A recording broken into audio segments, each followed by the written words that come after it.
জয় মা বিপত্তারিণী দুর্গা। হিন্দু শাস্ত্রে বিপত্তারিণী ব্রত পালনের অর্থ দেবী দুর্গার আরাধনা করা। দেবী দুর্গা হিন্দু ধর্মের দেবী, দেবাদিদেব মহাদেবের অর্ধাঙ্গিনী, আদি শক্তি।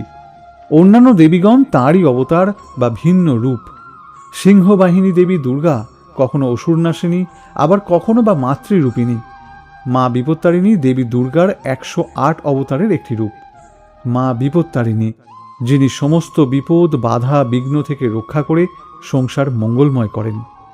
আষাঢ় মাসের শুক্লপক্ষের দ্বিতীয় থেকে দশমীর মধ্যে রথযাত্রা ও উল্টো রথের মধ্যবর্তী সময়ে মঙ্গল ও শনিবারে এই ব্রতটি পালিত হয়।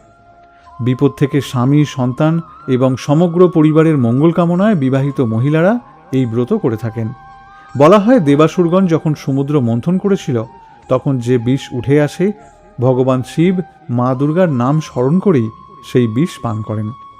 সেই বিপদ থেকে ভগবান শিবকে মা দুর্গাই রক্ষা করেন। এই ব্রত সম্বন্ধে আরও একটি কথা বলা হয় যে মা যশোদা কৃষ্ণের ছোটবেলায় তার হাতে দুর্গা নাম স্মরণ করে রক্ষা কবচ বেঁধে দিতেন, যাতে কোনো বিপদ না হয়। যদি কৃষ্ণ কোনো বিপদে পড়তেনও, তখনও তিনি মা দুর্গার নাম স্মরণ করতেন। এমনকি কালীয়কে দমন করবার সময়ও মা দুর্গার নাম স্মরণ করেছিলেন। তাই এই ব্রত পালন করা খুবই মঙ্গলজনক। এই ব্রত প্রায় সব হিন্দু ঘরের মহিলারাই পালন করেন। নমস্কার শ্রোতা বন্ধুরা, অমৃতধারা মোটিভেশন চ্যানেলে আপনাদের সকলকে স্বাগত।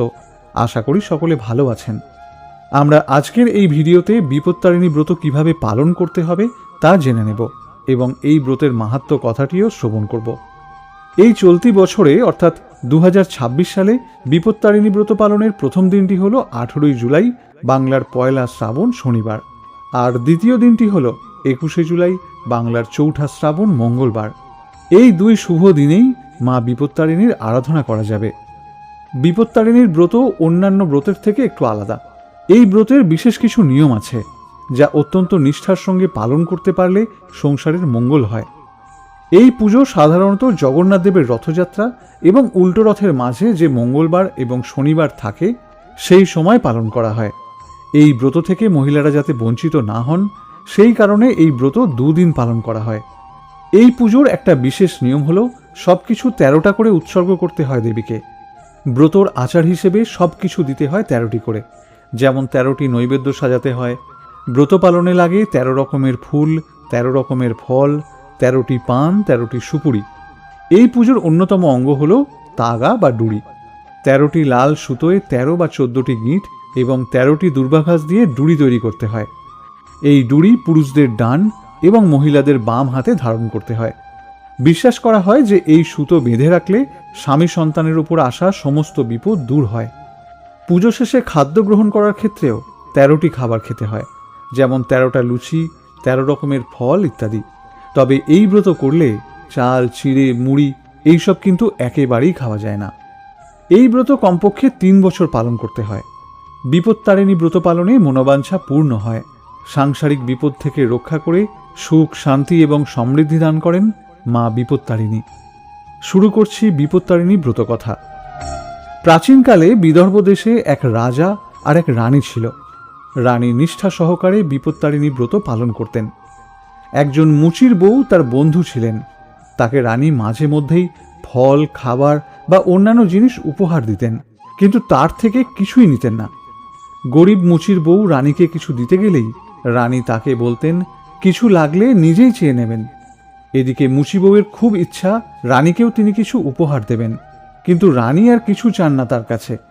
হঠাৎ একদিন রানী তাকে ডেকে জিজ্ঞেস করলেন, সই, তোরা তো গরুর মাংস রান্না করিস, নিয়ে আয় না একদিন, দেখবো কেমন দেখতে হয়।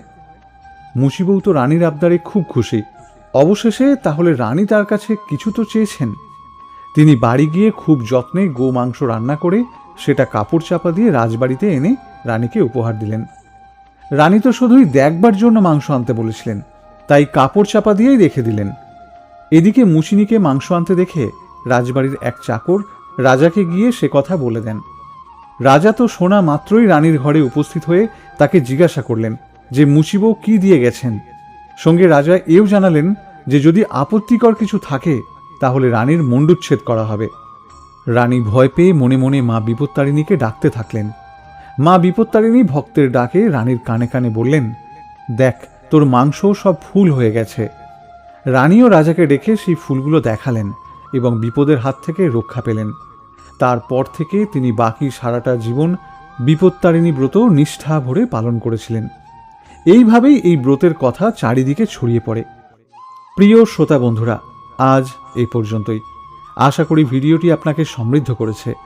ভিডিওটি ভালো লাগলে একটি লাইক করবেন, আপনার প্রিয়জনের সাথে ভিডিওটি শেয়ার করবেন এবং আমাদের সাথে যুক্ত থাকতে চ্যানেলটি অবশ্যই সাবস্ক্রাইব করে রাখবেন।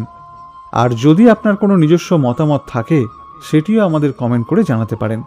সকলে ভালো থাকবেন, সুস্থ থাকবেন আর মা বিপত্তারিণীর ব্রত পালন করবেন।